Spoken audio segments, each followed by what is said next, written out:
saw the failure of those policies.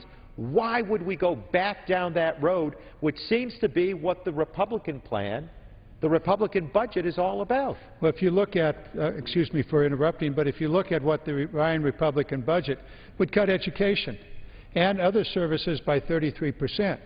So instead of investing in our children, investing in re-educating and helping our workforce learn new skills, they would cut it by 33%. In transportation, the Ryan Republican budget would cut transportation funding by 25%. Even when we know that our infrastructure gets a D because there's potholes, because the bridges are failing. So why would you cut the transportation budget by 25%? If you want to put Americans back to work, you don't do it that way. And you did talk about the Moody Analytics already. Doesn't work.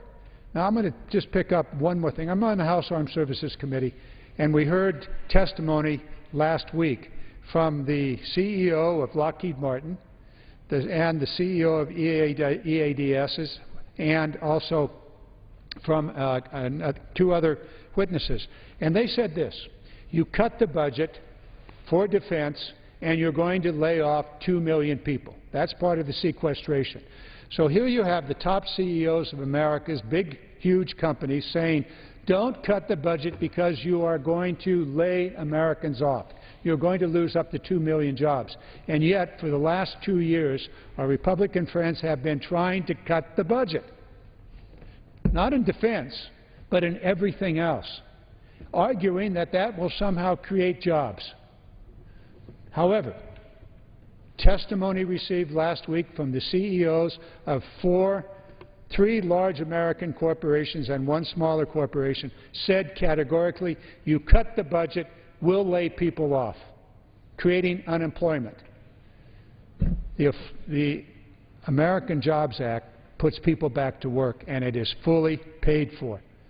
Mr. Tonko? Well, you know, I think earlier you had made mention of modernizing our schools, and that part of the American Jobs Act includes the investment in revitalizing our schools, some 35,000 schools across this nation. And the statistics are there. People document historically what investments in refurbishing our schools have meant. And for every $1 billion of investment, we can grow some 9,000 to 10,000 jobs. That's the start of the story. And so what we have here, the modernization of schools, would create some 250,000 jobs. But as I said, that's just the start of the story. What happens after that? Maintenance costs, operating costs, reduced, because you might have energy efficiency embraced in that restructuring. You'll have better, more efficient, weather-tight situations, more comfortable situations for students in which to learn, which is important. Mr. Tonko, you might actually have bathrooms at work. Absolutely. You might actually have a place where kids want to be. Right. You'll have a school that has a decent paint job, air conditioning. Kids would want to be in that school. Right. But we have schools across this nation where you wouldn't want to be, I wouldn't want to be there, and I certainly wouldn't want my kids in that classroom. There are typical danger zones with ceilings falling and, you know, poorly upheld infrastructure. But the jobs, the absolute jobs of 250,000 count, would benefit, again, the economy. But these operating costs that are reduced, and they theorize that it could be in the neighborhood of $100,000 a year. Now, think of what you can do locally with that. That might mean 2 teachers, or it might mean 200 more computers, or it might mean 5,000 textbooks. It's a way to invest by balancing those savings with the investment in children and our future and our present, because our children represent our future and our present. It's a respect toward our children. And again, these are, I think, in keeping with the old American spirit, the pioneer spirit, to enable us to dream bold dreams and to encourage our youngsters to pursue these career paths and to develop, again, the workforce of the new millennium, where we are going to be asked to compete in a global marketplace where there are investments going on around the world. And now is not the time to cut our commitment to our children and our society and our competitiveness as a business community. So it all comes together in a very structured sense, in a very comprehensive plan. Well, Mr. Tonko, there is one additional piece to this puzzle, and that is the Democrats have been putting forth for the last 2 years a project which we call Make It in America. This is the rebuilding of the American manufacturing sector. 25 years ago, there were just under 20 million Americans employed in manufacturing. These were the middle-class jobs. Now there are just over 11 million. We've seen the hollowing out. We've seen the outsourcing of Americans' manufacturing jobs. There were actually policies in place before the Democrats in 2010 took control of this and ended tax breaks for American corporations who outsourced jobs. They actually were able to reduce their taxes by sending jobs overseas. We ended about $12 billion of those crazy, unnecessary, destructive tax breaks. And now the President has suggested that we put in place the remaining $4 billion and those tax breaks, ending rewarding companies for outsourcing jobs, turn it around and reward companies for insourcing, bringing those jobs back home. I have a piece of legislation that we've been working on, and it's actually getting some legs and moving along, and it's part of Make It in America. Our tax dollars have been used in the past to buy foreign-made solar systems, wind turbines, trains, buses, light rail vehicles. My legislation says if it's our tax money, then by golly, it's going to be spent on American-made equipment, bringing our tax dollars home so that we buy American, so that we make it in America once again. And when we make it in America, America will make it. Mr. Tonko, I know that you're also into this with some pieces of legislation that you have. Maybe you want to talk about those. But we can rebuild the American middle class by rebuilding America's manufacturing base. That's where you create wealth. Maybe it's in the food services. Maybe it's in the manufacturing of wine or the manufacturing of food or automobiles or light rails or solar systems. We can do it. But we need to have in place smart government policies. And I beg my Republican colleagues to take a look at this. Don't just assume it's a Democratic idea. Make this an American idea, a Democrat and Republican idea, to change our policies so that we can rebuild the American middle class by making things in America once again. Mr. Tonko? Well, you know, a couple of things come to mind legislatively. What about investing, as the AJA does, in community colleges, the campus of choice across this nation, the associate's degree, a very important, valuable bit of material to have in one's hand. We are going to rely heavily on those associate's degrees, and community colleges need our assistance. They're also there as the operational center of training, retraining programs. But what about investments in technology, investments in research, investments in alternative energy supplies that give us an opportunity to grow independent? Excuse me for interrupting. Before you came to the House of Representatives, that was your work in New York, wasn't it? Absolutely. I was energy chair at the State Assembly for my last 15 of my 25 years in the legislature, but then went over as president and CEO with NYSERDA, the New York State Energy Research and Development Authority. And we made it our goal to advance research, to make certain that we would incubate these ideas, these innovations, the cutting-edge technology that translates into jobs. Research equals jobs. I have advanced legislation that would slide subsidies that are given to the profit-rich, the historically profit-rich in the tenure of capitalism. Our goal here is to not feed the profit margin of our oil companies, but to slide these subsidies over to cutting-edge technology, renewables, providing for consumer behavioral transitioning that enables us to grow American independence in the energy generation business. Why are we sending tens and hundreds of billions of dollars over to unfriendly nations, to the United States, for our dependency on fossil-based fuels, when in fact we can encourage renewables here and energy efficiency, utilizing that as our fuel of choice to make certain that we reduce demand, that then reduces bills, that then allows the competitiveness of our business to be all the sharper. Those are the sorts of things in which we want to invest, and it's the going forward from that point. How about our infrastructure bank bill that would leverage public and private monies, that would stretch our opportunities to respond to that deficient infrastructure of which you spoke? These are important measures. This is the sort of cutting-edge opportunity, the investment, the pioneer spirit again. We can learn from our American story. There have been those golden moments when we hit bottom.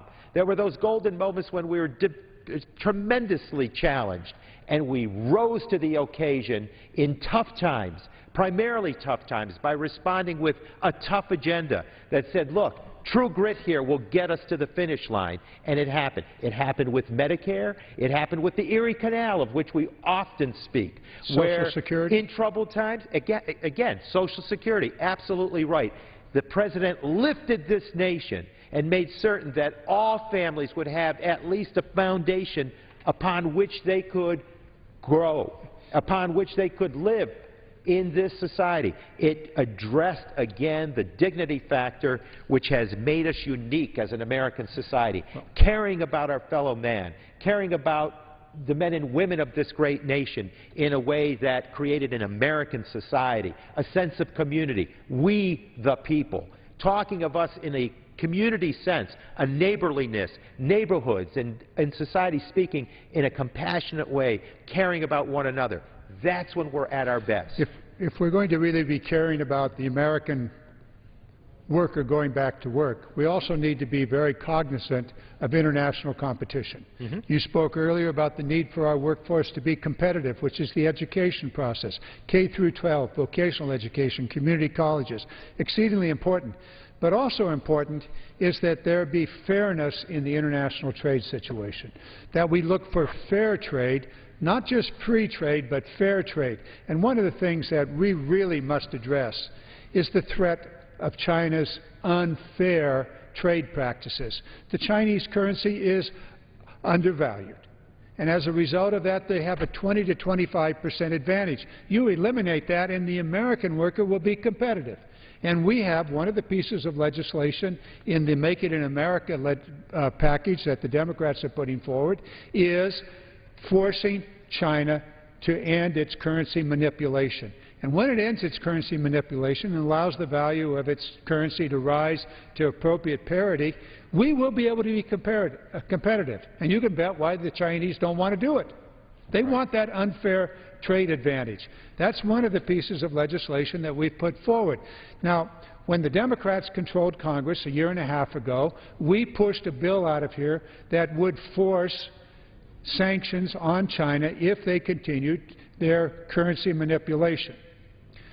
Since the Republicans have taken control of the House of Representatives, that legislation has died, has never even come up for a vote on the floor. It ought to come up for a vote. We need fair trade practices. We need to use our tax money to buy American-made equipment and supplies. We need to educate our workforces. These are investments in America middle class.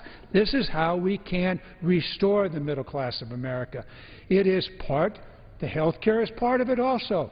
You talked earlier about health care and the availability of health care for working men and women. We also need to make sure those jobs are there. The American automobile industry is instructive on this count. It is instructive in that the U.S. government and the leadership of President Obama actually allowed the American automotive industry to continue to even survive. Using the stimulus program, the President stepped forward and said, I will not allow the American automotive industry to die, and he put our tax money behind General Motors and Chrysler, and those companies are now thriving. And it's not just those companies. It is the thousands upon thousands of manufacturers across this nation and others who supply all of the parts, all of the services. Think where we would be today if Congress had not given the President the power and if this President did not have the courage to take up saving the American automobile industry. Presidential politics come here. Mr. Romney says he would not have done it. Okay, President Obama did it, and the American automobile industry is strong and vibrant today, and American middle class are back to work. Mr. Tonko, we must be about out of time. Yeah, we're down to our last 4 minutes, but you know, I always find these discussions to be interesting because there's all this rhetoric out there about 30 bills that have been advanced by the majority in the House and that it's the salvation, it's going to produce jobs and get America working again.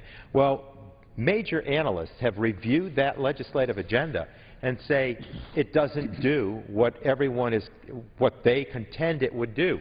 And it doesn't produce the result. We would love it to be the case, but it doesn't produce the result. And they said that we are really in need of legislation that will advance jobs. Tonight, this discussion about providing the tools, putting additional tools into the kit that makes American industry competitive, speaks to our humble beginnings. So many people traveled to these shores. Their journey was about the dream, a noble dream, an American dream, that they were going to make it here. That was our humble beginning, and we enabled people to experience a rags to riches scenario. And we allowed for generations to continue to grow and prosper and build upon the success that preceded them. Today, sadly, our middle class is weakening, household income-wise. The next generation may be the first to go backward. The President is trying to move us forward with great resistance in this House to reject progressive policies. And we say, let's build upon the success of the past. Let's reach to those moments, those shining moments when we were challenged as a nation and produced the best outcomes. That can happen again here if we open up to what's best for America and not resort to petty partisan politics that want to deny a presidency, that want to deny opposition that comes forward with constructive qualities to do it in a better way, to build the consensus. We need to move forward on behalf of the nobleness of the American dream. And so that with heart and soul poured into the efforts here in this House, we can achieve. We can achieve and grow that middle class. Purchasing power enhanced for the middle class, opportunities for our middle class. A strong middle class means a strong America. Let's go forward. And again, Representative Garamendi, thank you for leading us in this hour. Well, Mr. Tonko, thank you very much for your passion on this issue, and thank you for your compassion for the American people. We can make it. We can make it in America. We need good, wise policies to do that. And you can't do it by cutting, cutting, and cutting. You have to do it by investing, investing, investing. The American public understands. They really do understand that we're a great nation. There's no greater nation in the world. We need the kind of policies that will put Americans back to work and to keep them healthy. I want to thank those of you that are listening for this hour discussion on health care and on jobs in America. Mr. Tonko, thank you very much. It's a pleasure. Mr. Speaker, we yield back our time. Thank you. The gentleman from California yields back. Under the Speaker's announced policy of January 5, 2011, the Chair recognized the gentleman from Oregon, Mr. Blumenauer, for 30 minutes. Thank you, Mr. Speaker. I appreciate the opportunity to be here this evening following my good friends and their interesting discussion. I wanted to spend a couple moments this evening talking about reform. Reform has been a major focus of my public service career, beginning as a citizen volunteer, working as a state legislator, a local official. I was pleased to be part of innovation in my native state of Oregon in areas of tax reform, transportation innovation, environmental protection, land use, and government structure. I am pleased to have been able to take some of the lessons that I learned in Oregon here to our nation's capital, working in Congress in areas of energy, bicycles, flood insurance, health care reform. For me, that's exciting and energizing. That's what makes me a little disappointed, to say the very least, in what's happening in this session of Congress. It's sad to see that today in the House The focus is not taking the Affordable Care Act, where the questions of its constitutionality have been settled by the Supreme Court, and moving forward to accelerate its implementation.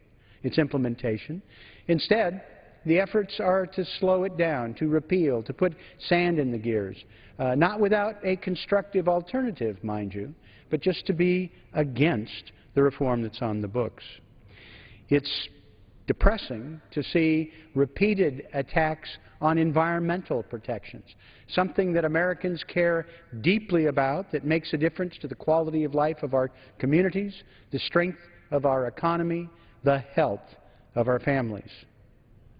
It has been unfortunate that we were given by this Congress earlier this year what has been described, I think appropriately, as the most partisan transportation bill in history, and certainly the worst, undoing 20 years of transportation reform.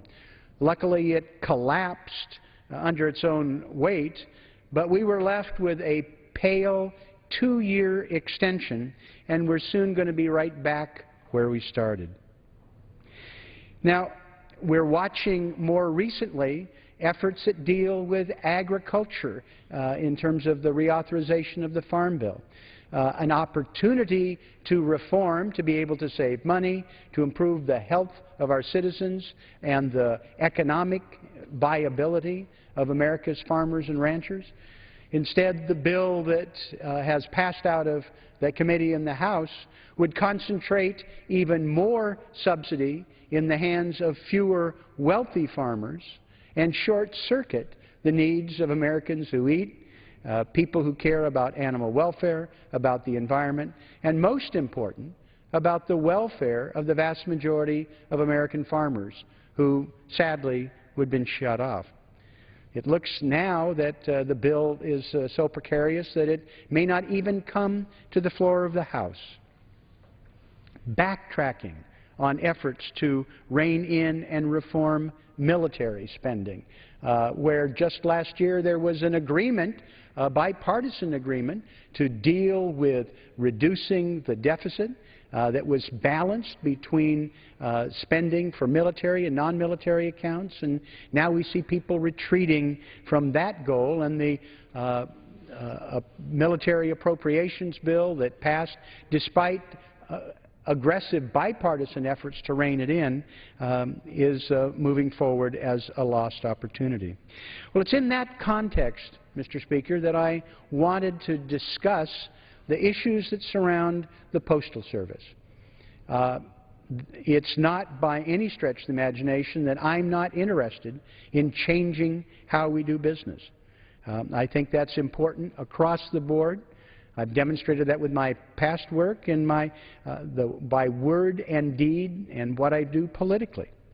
But it's interesting that we're now watching, and it's often find myself in agreement with some of the editorial positions from the Washington Post and the New York Times, but they're moving forward with urgent effort to move legislation that would dramatically scale down the Postal Service, cut a large number of facilities, suspend 6-day service, assuming that those are the only alternatives available for us going forward. Well, as I say, I'll be the last person to argue that we should not do business differently, but it seems to me that it's past time for us to take a step back and take a hard look at this so-called postal crisis and at potential solutions and their implications. Mr. Speaker, it is important to note from the outset that the Postal Service has played a vital role in the development of the United States. It dates back to the beginning of our country. The first Postmaster General was Benjamin Franklin. The service was established 236 years ago. And the Postal Service actually has been involved, when we let it, with a variety of innovations. There are those who are concerned that today, with the advent of email, that it has somehow made it impossible for the Postal Service to move forward in this climate. Well, it's interesting. The Postal Service has been able to survive the telegraph, the fax machine. It has, in fact, been part of the innovation. Air mail service was part of what the Postal Service did to help launch the aviation industry in this country. And we have today a pattern of development of the transcontinental railroad service and the nature of the Postal Service itself tying together American communities. Part of what I think is important for us to focus on is the role that the Postal Service plays in rural and small-town America. It's an important part of rural and small-town America in Oregon and around the nation. And these communities are facing times of economic stress and isolation. The post office plays an outside role. Many people revel in the quality of life. It's very desirable in many rural and small-town areas with great traditions. But it's no secret that for many communities and the people who live there, it's a struggle. They have high unemployment as young people leave and population ages. There are real challenges in terms of connectivity.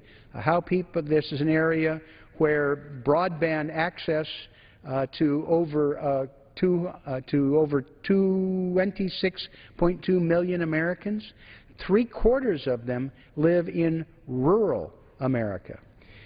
Now, I think it is important moving forward dealing with the changes to the Postal Service to think about the implications in this part of America that often gets lots of rhetoric but not the attention that it deserves. Postal service in rural and small-town America provides services in terms of people being able to get access to not just mail services and a sense of community, tying people together, a sense of identity. It is a source of good-paying family wage jobs that play an outside role in this part of the United States. It is important in terms of being able to access immigration forms, passport services. These are items that are, in some instances, difficult for people in rural and small-town America.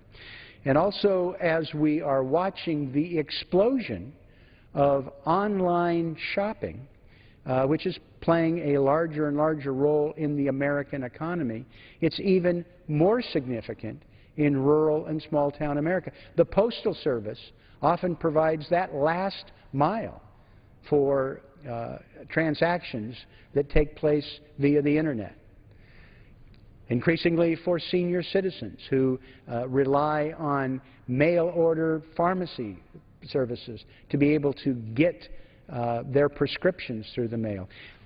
Looking at the wide range of activities that make a difference for rural and small-town America, I think it's important for us to consider what the implications are going to be for them.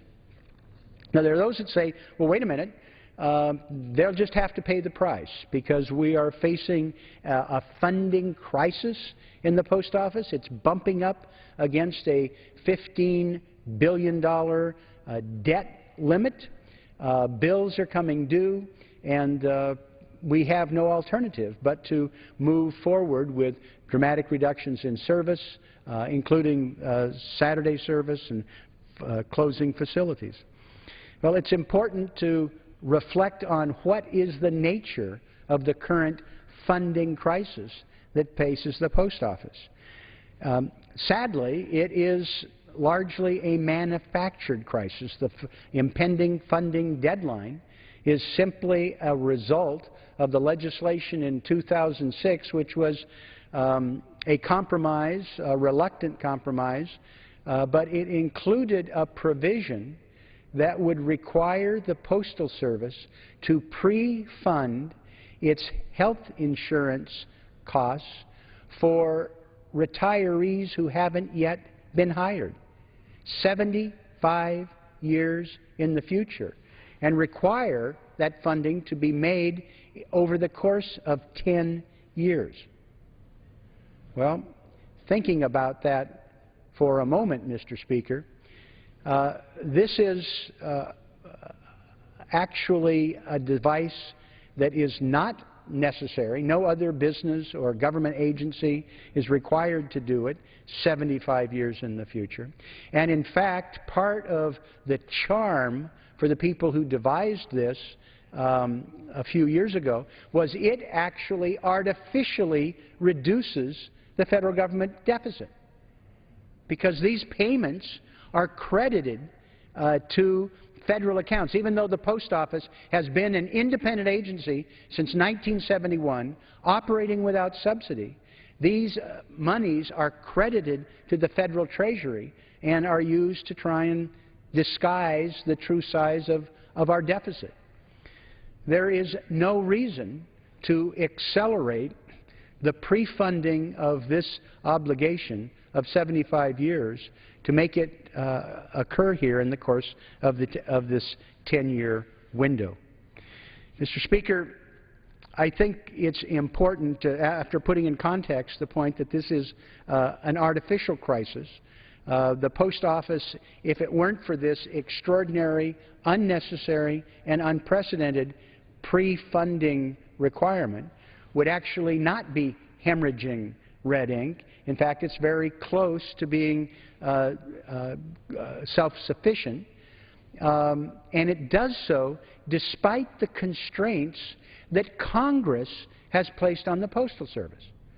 Because bear in mind, even though it doesn't get support, the Congress has kept a very short leash on what the Postal Service can do. It doesn't have the flexibility to run like a business, to adjust its pricing, to be able to adjust its product mix, to take advantage of the fact that there is a skilled workforce of over 500,000 people and more facilities around the country than McDonald's and Walmart and Starbucks combined. We don't give them the freedom and the flexibility to move forward to take advantage of that platform. Now, you don't have to be very creative to think of ways that we might be able to work together to be able to slightly modify the services that are provided, give them more flexibility on the implementation of their service. It is important, I think, to be able to think about what this connectivity means for the American public. If we somehow eliminated the Postal Service, turned it over to the private sector, cut down more dramatically in terms of what the offerings are, does anybody think that we would be able to send a first-class letter from the Florida Keys to Nome, Alaska for 44 cents? The Post Office moves about 40% of the mail in the entire world. Now, there are those that say, well, I mean, look at Germany. It's been privatized. Well, look at Germany. Germany is a country that is smaller than Montana, bigger than Wyoming, to just put it in the context of size. It's very densely populated, and it still charges more than 10% higher than we do in the United States, and they are competitive internationally, globally. The German Postal Service is doing business in the United States, competing with FedEx, our Postal Service, and UPS. It is an extraordinary resource that I think is worthy of consideration of what we've got and how we do it. And Mr. Speaker, as I stated from the outset, I happen to believe in reform. I believe that we need to do business differently, whether it is how we deal with our farm policy, our military policy, tax reform, health care. I would hope that in Congress we can return to the days where we actually had regular order, when we discussed things like this in committee, that every bill wasn't a partisan vehicle, and when there was give and take and challenging one another in terms of ways that it could be done better, listening to a wide variety of opinions. And I say, by all means, allow a wide variety of opinions to come forward to talk about the future of the Postal Service. I think that's healthy. I welcome that. And I've spent a lot of time talking to people on the Postal Rate Commission. I've talked to leadership in the management of the Postal Service, postal employees, people who are customers and competitors of the Postal Service. I want to explore these issues. I'm absolutely convinced that the interests that are involved with the Postal Service broadly defined, including its unions and employees, understand that there's going to be more change taking place in the future, that there are some adjustments where there's probably more capacity than we need. There will be changes going forward. We want to be careful and selective about what we do. But I go back to my point about the impact that that's going to have on rural and small-town America. I want to make sure that the changes that we undertake don't make great difficulty for people who don't have the access that some of us who live in metropolitan areas have, people who are connected to the Internet, people who have ready access to other resources. I think it is important that when people are talking about reducing the 6th day of service, that they think about the implications for the individuals who depend on that, for many people who work and who get packages that are important to them. Being able to have them delivered on Saturday is important.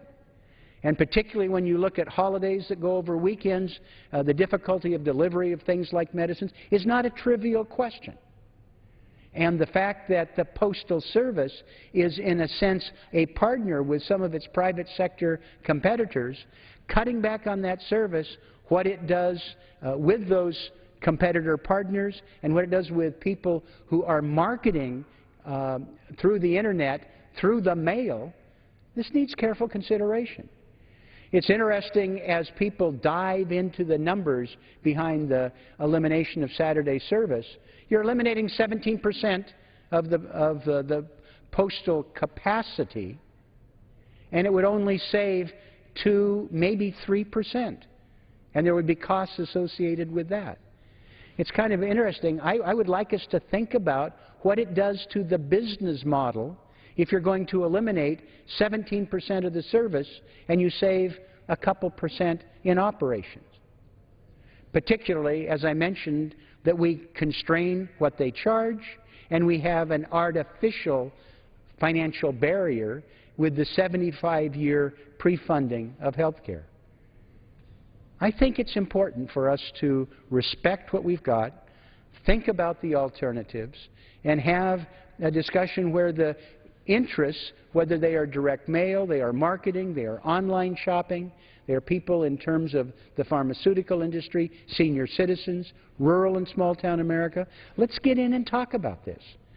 Find out not in declaring war against postal employees, but working with them in a cooperative fashion to find out suggestions that they have in terms of moving forward. And looking at what this tremendous resource that we have, what the value is. It has been, when I'm in a state of Oregon where now all our ballots are done by direct mail. It is a way to improve efficiency, lower cost for local governments. Broader application of mail-in ballots would improve the security, the efficiency, and cost savings. We've barely scratched the surface of that. There have been deep concerns, and I note that we had a somber observance today about the death of a couple of our employees, guards who were gunned down on this day in 1998. We've lived through eras where there were concerns about anthrax, about opportunities that some may be involved with bioterrorism. There have been scares about pandemics. Well, it may well be in our future that there would be great value to having a network that reaches 150 million addresses 6 times a week with a skilled workforce that can turn that around in a matter of hours. You don't have to stretch your imagination very far to think of acts of disease or terror where that network may well make a difference. We're finding oftentimes in communities that it's the postal worker who is alert to problems within a family or somebody that's missing and not showing up. They are eyes and ears that do not just volunteer projects but connect people. Let's think about the value of that network before we start to unravel it. Mr. Speaker, I will conclude where I began. I think everybody who's privileged to serve in this chamber needs to think about how we do business differently. I think we need to be open to arguments, questions, evidence, to be able to squeeze more value out of the public dollar, to use the resources to protect the vitality and livability of our communities, and to build partnerships and relationships. But I welcome the discussion that we're having with the Postal Service and the media and here in Congress. But I would hope, Mr. Speaker, that we could do it in a way that is thoughtful and broad-based. I would hope that we would be able to look at what the Postal Service has provided for 236 years. I would hope we would think about the value of the workforce. It's not just over 500,000 family wage jobs that makes a big difference, particularly in small-town and rural America. But these are people who have a skill set and a dispersal across the country that has other values, some of which I've just mentioned, others we haven't yet explored. And last but not least, before we make changes, I think we ought to make sure that we know that they are going to get what is advertised. Because despite all the rhetoric, we have the lowest cost, most efficient postal service in the world, moving 40% of the traffic, doing it very cost effectively, despite the fact that Congress, in its wisdom, has tied the hands of the Postal Service, dictated rates, told them what they could close or not close, and changes course repeatedly.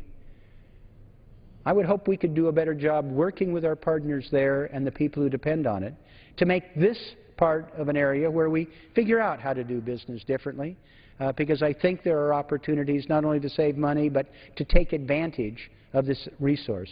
I think it ought to be done thoughtfully. I think it ought to be done soon. And I appreciate the opportunity to discuss it here this evening. And I yield back the balance of my time. Thank you. The gentleman from Oregon yields back his time.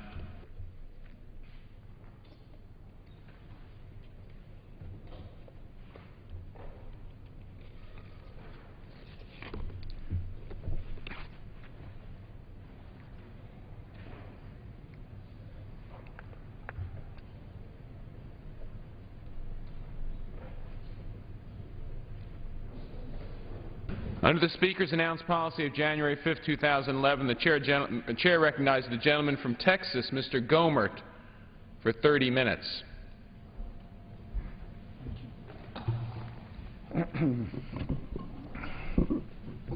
Thank you, Mr. Speaker. There's been a great deal of wailing and gnashing of teeth, it seems, lately in response to a letter that 5 of us signed to 5 different inspectors general of 5 different departments of the U.S. government.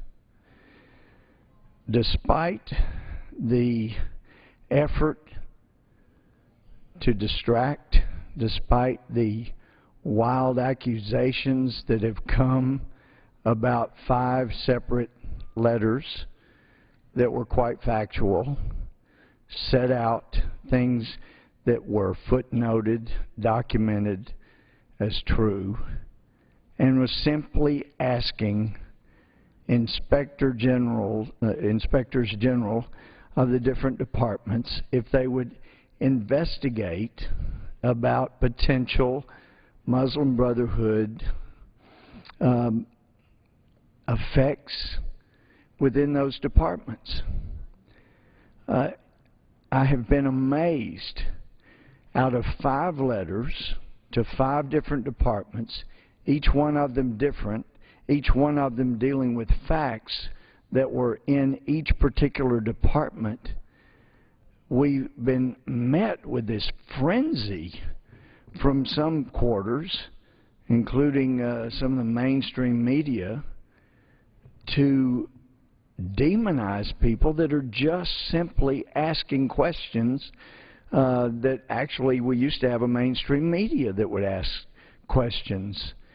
And also, when you look at the fact that in 1995, the prosecution of defendants charged with involvement in the 1993 first World Trade Center bombing were tried. And as the prosecutor, the federal prosecutor in that case, a brilliant guy named Andrew McCarthy, has set out in one of his articles, you know, we introduced evidence and proved beyond a reasonable doubt that the intention of these people and these radical Islamist groups was to bring down this country. And as Andy has properly asked, since we proved beyond a reasonable doubt to a great group of jurors in New York about the effort of these radical Islamists, Islamic jihadists, to bring down America, what's happened since 1995 that all of a sudden this administration says, oh no, you know, forget what was proved beyond a reasonable doubt to New Yorkers in 1995 and been upheld. You can't believe that. Don't look at the factual evidence behind the curtain, for heaven's sake. Just look at what we're telling you, and we're telling you there is no Muslim Brotherhood involvement in America, and there's no Muslim Brotherhood effect or influence in this administration. But that is deeply troubling, because we know from the Holy Land Foundation trial in Dallas that was well tried in 2008, and convictions on over 100 different charges, and they named defendants, proved beyond a reasonable doubt about the charges of their support for terrorism, and they also named numerous parties as co-conspirators to support terrorism, and the Justice Department was involved in that. The Attorney General's office was involved, and they proved beyond a reasonable doubt that there were Muslim Brotherhood groups who were supporting terrorism in America. At least they proved beyond a reasonable doubt the defendants were involved in supporting terrorism, and then basically it might be deemed or called a preponderance of the evidence that others who were not indicted but were named, such as CARE and ISNA, the Islamic Society of North America, and in fact in that case the evidence was produced to establish that the Islamic Society of North America is the largest Muslim Brotherhood front group in America. And some of us who simply signed a letter asking questions, look, how about doing an investigation to see what the influence of the Muslim Brotherhood is in this administration? Because previously, including through the prosecution in November of 2008 of the largest terrorism support allegations in American history, it was established the Muslim Brotherhood is alive and well and having influence in America. And yet the Islamic Society of North America's president, Imam Majid, has been a guest at the White House. And in fact, someone, I guess, because they regularly don't do their homework, were to check, as I have in the past, don't know if it's still there, was the couple of times I've checked in the past couple of years, but you were to check with the White House website, you would find that the number 2 person in the National Security Administration, the Deputy National Security Advisor, Dennis McDonough, was giving a speech to a group called ADAMS, A-D-A-M-S. I'm sure John Adams appreciated the reference, but ADAMS, the All Dulles Area Muslim Society, and the transcript of his speech, I don't know if it's still up. It has been, like I said, a couple of times. It's on the White House website. And Dennis McDonough, the number 2 guy, the Deputy National Security Advisor, thanks President Imam Majid, the president of ISNA, the named co-conspirator supporting terrorism, for the wonderful prayers he gave at the Iftar celebration in the White House the August before. Iftar being the celebration that concludes the Ramadan. So we know the president of the largest, according to the evidence in the Holy Land Foundation trial, the largest Muslim Brotherhood front trial, the president gets invited to the White House to do prayers for their Iftar celebration. And we also know Dennis McDonough thanked Imam Majid for the wonderful introduction there at the All Dulles Area Muslim Society. So it's a little troubling, not only that this influence is there, but then when 5 members of Congress raise the question, how about an investigation to see what this influence is? Because we know minds are changing, although the evidence has not changed that was introduced in 1995 and 2008. You know, our good friend down the hall, Senator McCain, chastised us. And yet, you know, if you believe quotes, and sometimes you can't, but he was quoted as saying at the beginning of the trouble in Egypt that he was, and he used the word, according to the article, unalterably opposed to any support for the Muslim Brotherhood. Well, if that was the word then, the word now is altered unalterability, because it appears that he sees no problem with what's going forward. And if he does, then my apologies if he now objects to any assistance to the Muslim Brotherhood, but it's my impression that he didn't have a problem with this administration's help to Egypt now. And so when we see the things that have gone on, the things that have been introduced and proven in court, and the Fifth Circuit saying, no, you cannot strike those names from the pleading because there's sufficient evidence to establish that they were supporting terrorism. So no, you can't strike those named co-conspirators from the pleadings. And somehow 5 members of Congress are the bad guys for saying, well, let's investigate what influence has this group had. And I know from back in my questioning of the Secretary of Homeland Security last October, when I was asking if it was true that there were some members of the Muslim Brotherhood who were part of her Countering Violent Extremism working group that advises Homeland Security on how to deal with what some of us would call radical Islamic jihad, but which Homeland Security now calls violent extremism, apparently not wanting to offend people who are wanting to commit radical Islamic jihad on our country. But I asked her in that hearing in October last year about that, and she points out that actually she has another individual in charge of the Countering Violent Extremism working group, so she doesn't really know, you know, if they have Muslim Brotherhood members as a part of that.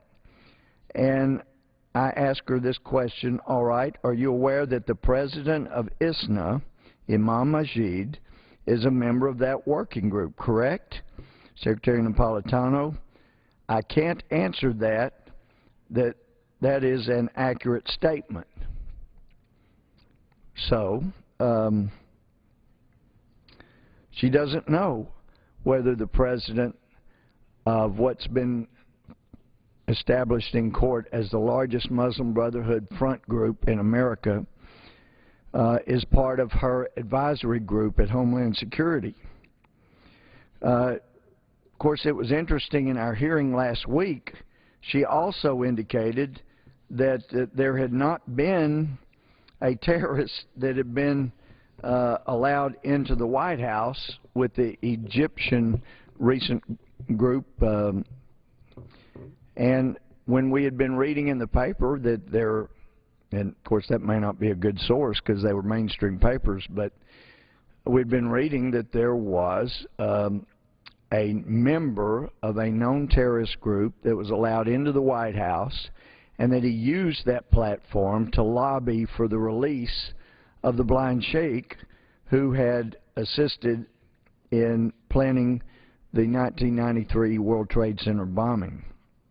So I thought it might be helpful, Mr. Speaker, tonight to just touch base regarding the timeline that Investors Business Daily sponsored. It was an editorial.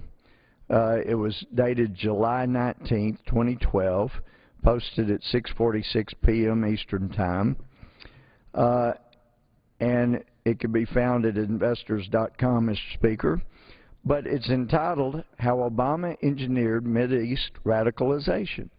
And then it goes through, and after preliminary paragraphs, it just sets out a timeline for things that have happened.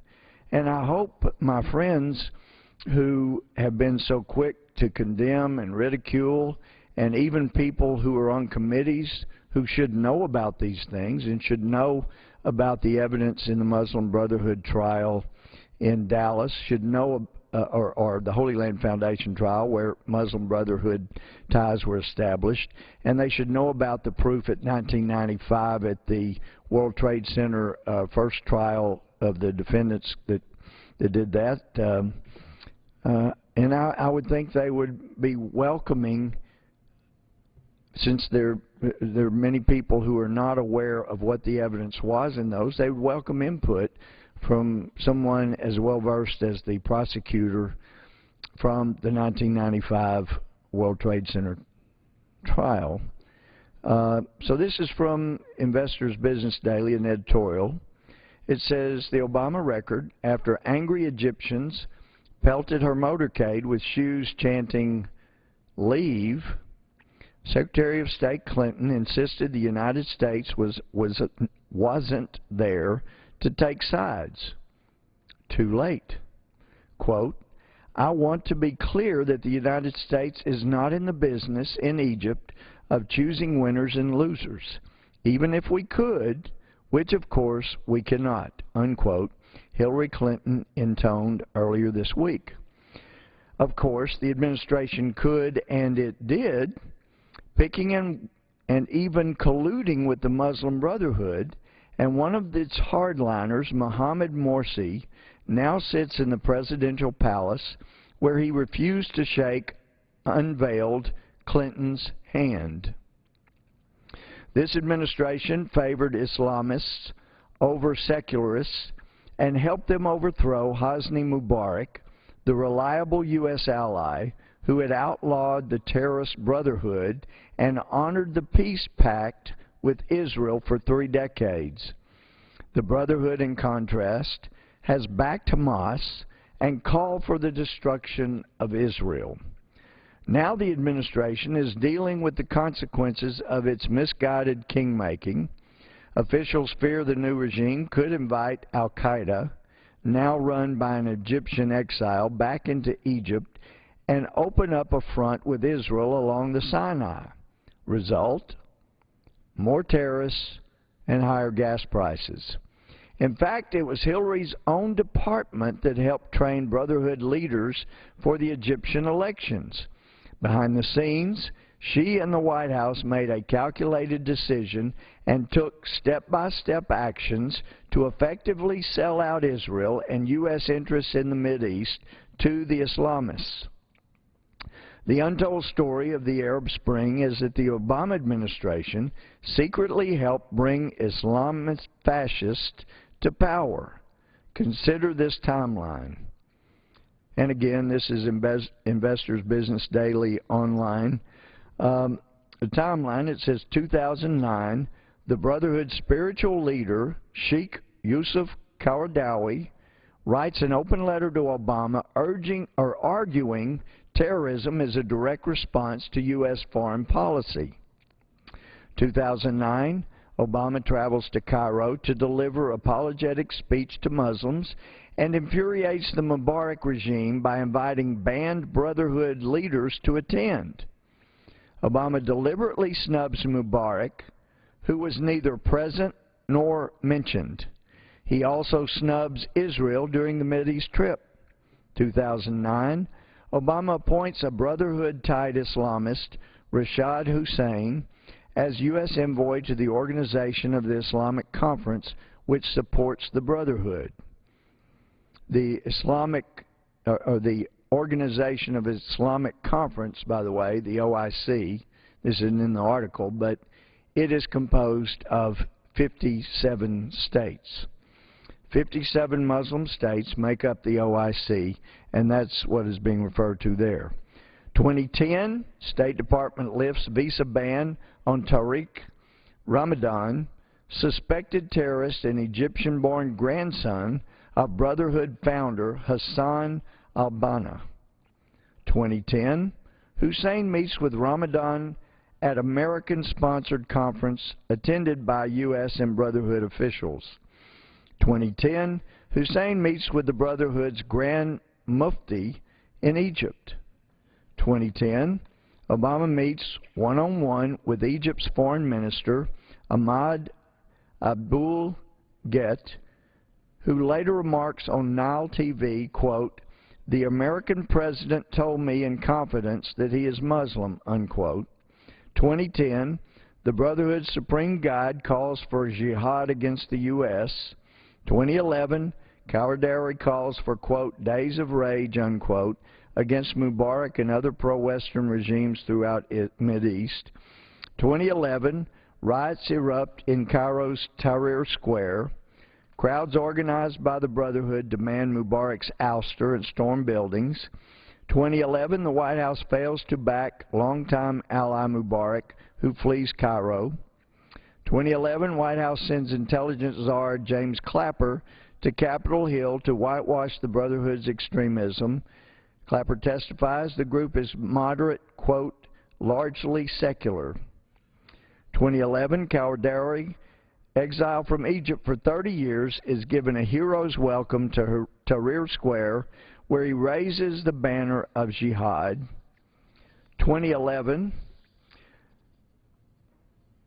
through his State Department office, William Taylor, Clinton's special coordinator for Middle East transitions and longtime associate of Brotherhood apologists, gives Brotherhood and other Egyptian Islamists special training to prepare for the post-Mubarak elections.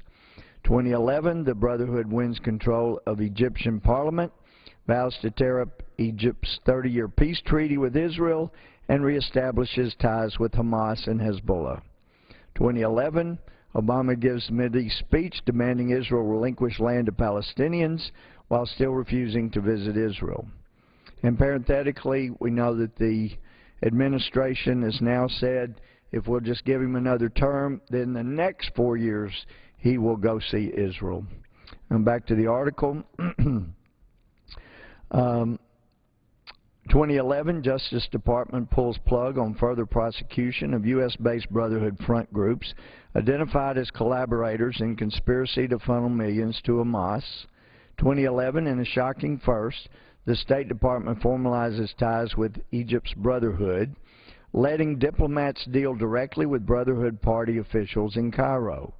April 2012, the administration quietly releases $1.5 billion in foreign aid to the new Egyptian regime. June 2012, Morsi wins presidency amid widespread reports of electoral fraud and voter intimidation by gun-toting Brotherhood thugs, including blockades of entire streets to prevent Christians from going to the polls. The Obama administration turns a blind eye, recognizes Morsi as victor. June 2012, in a victory speech, Morsi vows to instate Sharia law, turning Egypt into an Islamic theocracy, and also promises to free jailed terrorists. He also demands Obama free World Trade Center terrorists and Brotherhood leader Omar Abdel Rahman, a.k.a. the Blind Sheikh, from U.S. prison. June 2012, state grants visa to banned Egyptian terrorist who joins a delegation of Brotherhood officials from Egypt. They're all invited to the White House to meet with Obama's Deputy National Security Advisor, who listens to their demands for the release of the Blind Sheikh. And by the way, in the hearing last week, when I asked our Secretary of Homeland Security about that incident, widely reported, even the mainstream media was reporting it, that a member of a known terrorist organization was given access to the White House. She indicated that it just wasn't true, apparently not knowing the news that was happening just across town from her department. In any event, back to the article, July 2012, Obama invites Morsi to visit the White House this September. The Muslim Brotherhood's sudden ascendancy in the Middle East didn't happen organically. It was helped along by a U.S. president sympathetic to its interests over those of Israel and his own country. Now that's the Investor's Business Daily editorial from July 19th of 2012. I was shocked to previously find out that it was not until 2009 that our FBI sent a letter saying they were suspending their relationship. One place it referred to, I believe, the word partners, with CARE. CARE being a named co-defendant related to Muslim Brotherhood activity and related to support for terrorism abroad. And I was shocked that it didn't, and it referred to the convictions in the 2008 Holy Land Foundation trial and the evidence that was introduced at the trial. But what shocked me is that they waited till after a conviction when the Justice Department was the one that was gathering this evidence. They've been gathering it for years. And I was amazed that they seemed surprised, or whether or not they were surprised, they didn't do anything to sever ties with CARE, which has been seems to be, with the ACLU, the most influential in getting this administration to purge its training documents for the people that are supposed to protect us of anything that might be considered offensive to someone who was a Muslim Brotherhood member or Islamist. Now, I visited with Muslims abroad. I consider a man named Masood, whose brother was assassinated just within 36 hours of 9/11. I consider him a friend. He knows about sacrifice. When the State Department would not, they said they simply could not spare the security to get me and anyone else to a meeting with our Muslim friends who have fought with Americans, buried their loved ones like Americans have from fighting in Afghanistan. These are our friends, and I told our State Department it's fine. I've talked to Masood, and he's sending a security vehicle, and I am certainly willing to put my life in his hands because I trust him. He's a Muslim friend.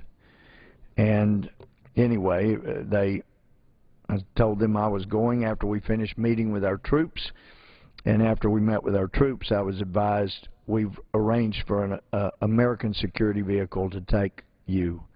So you don't need, and we've contacted Mr. Massoud to let him know we would get you to the meeting. We should never be afraid of Muslims, but we should be afraid of Muslim extremists that want to take over our country and destroy our way of life. It is critical that our intelligence, our Justice Department, those who are supposed to be protecting us, even in the White House, that they know the difference between our Muslim friends and those who want to subvert the democracy in America.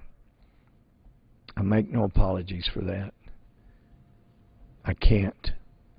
I took an oath to defend this Constitution. I can't apologize for loving America enough that I will recognize those who are Muslim friends and those who are not. With that, Mr. Speaker, I yield back.